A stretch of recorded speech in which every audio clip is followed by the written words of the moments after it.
All right, guys, welcome back to the ALGS channel. Hope you guys are all doing well and having a great day so far. We've got a good bit to dive into and discuss in today's video. Some drama, to say the least. I am very upset, especially after the promises that we got last year, and it's an unfortunate situation of what's going on in the world of Apex Legends news and esports, honestly, right now. So let's dive into what's happening. Make sure to like and subscribe if you guys want to stay up to date with what's going on in the esports side of Apex. And without further ado, let's dive into it. First thing wanted to make mention of, I know you guys comment, here goes J Miles again with these stupid scrim results, thinking that these actually matter, and I know they don't, kinda. But hey, look, we do have a very important tournament coming up with the regional finals. These are the teams competing in it. How do you just ignore the results that come out of it? It's worth noting that Cloud9 once again is getting outperformed by XSET. XSET is that 13th team. Cloud9 is that 12th team. These guys could easily swap positions if we get a result like this. This is twice in a row we've seen this in scrims. XSET is really trying to get their way back in. And of course, you have another situation of Optic Gaming not doing as good as XSET. So I just don't know if Optic Gaming is going to be able to recover from this unless they get a top 3. I just don't think that being 8th or being 5th is going to be good enough. You really need an outstanding performance from Optic Gaming if they're going to be able to make it happen. Elevate, though, is one of those teams that got to be careful on the outskirts here. Being at 19th, obviously, like if they just do decent enough, they should be good in the North American regional finals, but down this low is definitely not going to cut it. Native is another team that's got to do good. They've been getting top 3 in a lot of these scrims, but not this one. So we'll see if they're actually able to do it when it comes time for the regional finals. But I do want to make mention of this one.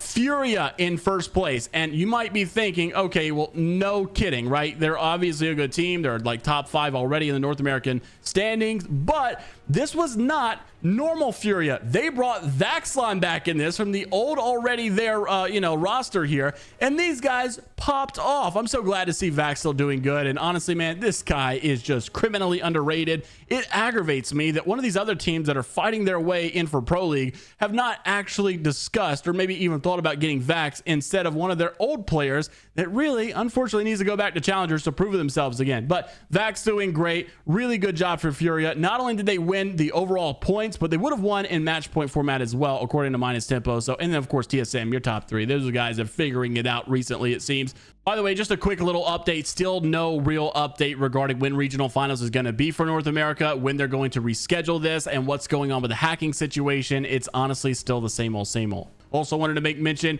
of what was going on with a lot of these legend meta conversations. You had John Larson, the game designer over at Apex, who saw a lot of the theories about why Lifeline was basically being nerfed, changed, buffed, whatever the case may be. It seems like she's going through a lot of changes, and many people say that these changes are going to be temporary because there's going to be a Lifeline reborn eventually. Well, John Larson said, seeing theories on exactly what prompted these Lifeline changes recently seems like a good opportunity to pull back this dev curtain, and let's explain why we made the decision that we made.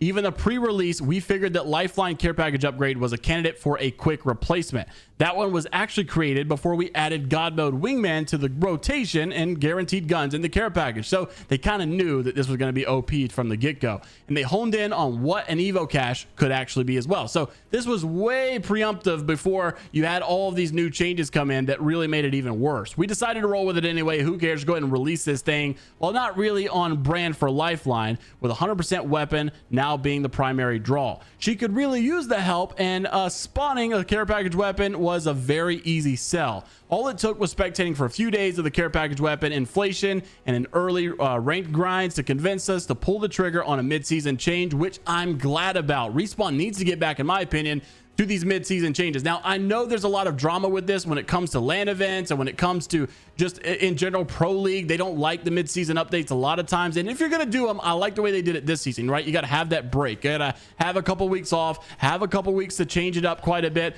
But in general, I just think that it's just good content, man. We definitely need stuff like this. The pros are just gonna have to learn to adapt, in my opinion, because we need mid-season updates. They're just good for the game. But what we also need is better freaking communication coming out of EA and Apex. Last year, we had an enormous amount of visa issues that caused pro players to not make it to LAN. The only one I can think off the top of my head was 9 Impulse, but I know there were much more as well. And there was a lot of teams that had to have substitutes step in. I think Alliance maybe was one of those as well. And it was unfortunate because you had a lot of teams that were really good and really deserved to show their true skill. And unfortunately, they had to get their coach to step in and play. They had to get a sub to step in and play. Someone that was not so serious. And it was like you were watching something that just was so unprofessional. And honestly, I get it. It was still professional. The subs are still good. The coaches are still good. But you want to see that team that qualified, that put in all the hard work. Well, they said that we were going to get this announcement for the LAN events earlier this year so that there wouldn't be that problem. Not the case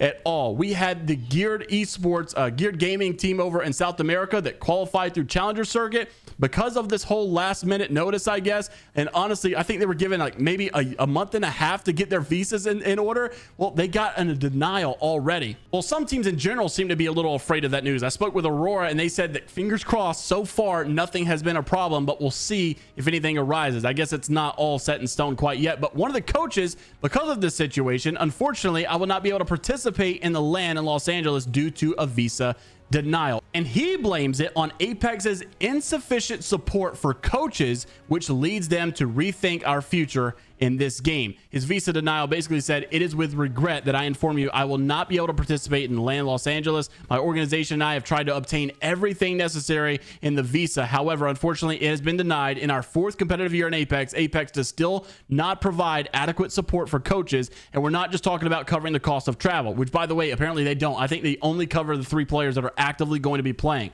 Despite our efforts to get the minimum of support, we have never received a positive response. And in light of this, we have no further option. The situation makes us reflect on everything we've gone through to get here and inevitably leads us to rethink our career and the future in this game. I commit to prepare my team as best as possible for the LAN. And if there are any updates, I will keep everyone informed. I greatly appreciate the support of everyone. And this sucks, man. These guys they fought, they really strived for this spot and they got it, and sadly they just don't get anything out of it. Then you had the team manager for Geared Esports also comes out to say, for the visa interview, you need to actually pay to see the dates. We got a really early date for it and still denied, even with all the paperwork. I hate that such a hard worker can't go and be with the team. Nobody can explain how stressed we have been in these past couple of weeks. This is BS. Even Exerto wrote an article about Apex Legends teams being played with all these visa issues. It really does suck, and it looks like there were more to go as well. And the sad thing about all of this is I told you guys this was not the first time that it actually happened. This was just last year as we were getting ready to go into champs and all these other split playoffs and tournaments that we had. Alliance had posted that apparently Effect had a situation where he wasn't able to get his visa in time either. So Mandy will start the group stage as their sub. Effect will come if they got visa news before Friday. And then you did get Effect getting his visa eventually, but then you had Aurora as well with issues. 9 Impulse and Taskmaster also couldn't get their visa in time. It was like super unfortunate to watch these teams play with so many subs, and just so weird because you felt like it was becoming an unprofessional event, and you don't want to see those things take place. And really hope, really hope that we can get this stuff fixed, because this cannot continue, man. We are getting really close to LAN. To have such a late announcement for North America, all these guys overseas got to get their visas to go there. It's just not the situation you want to put these guys in, and I really hope something's done about it, because this is like the 2nd year in a row. Now, just to be clear, these issues currently reside in the fact that these coaches and such are getting denied their visas. We haven't seen anyone as of yet, of course, say that they're not getting their visas in time, and that's because we're still a little bit ways out before the LAN starts. So if that does happen, obviously you'll stay up to date here, but obviously you're not going to hear more about it until we get closer to LAN and those issues actually arise, if they arise at all. And we hope that they don't, of course, but in general, visa issues still existing. Hopefully there's something long-term done about this so that this doesn't continue later on down the lines. Also want to mention Aftermath Esports, also known, some people call them AIM, but basically they are no longer going to be in Apex as well. They said thanks to everyone, but we say goodbye to Aftermath Apex. As this chapter closes, we want to thank each member for being part of our Aftermath family. Their commitment and work ethic towards the game are only rivaled by their quality as people as well. So sad to see more teams leaving, but at the end of the day, you know, this is kind of to be expected sometimes where these tier 2 rosters and such, but nonetheless, we also finally wrap it up with Apex Legends Esports giving out their Split 1 playoff tickets linked. Yes, that's right. Tickets are now on sale. You can buy your tickets to go to Los Angeles, and I cannot wait for this event to happen. Unfortunately, I'll be at Disney World while it's going on, but we'll still keep a live, I think we did this last year. We're going to keep a live track with ALGS videos, our normal videos, our articles for the ALGS as well, all while at Disney World. So don't worry at all. So absolutely nothing to worry about, but make sure to like the video, subscribe to the channel if you guys want to stay up to date with all things going on in the world of Apex Legends Esports. And until the next time, we will see you all later, Gators.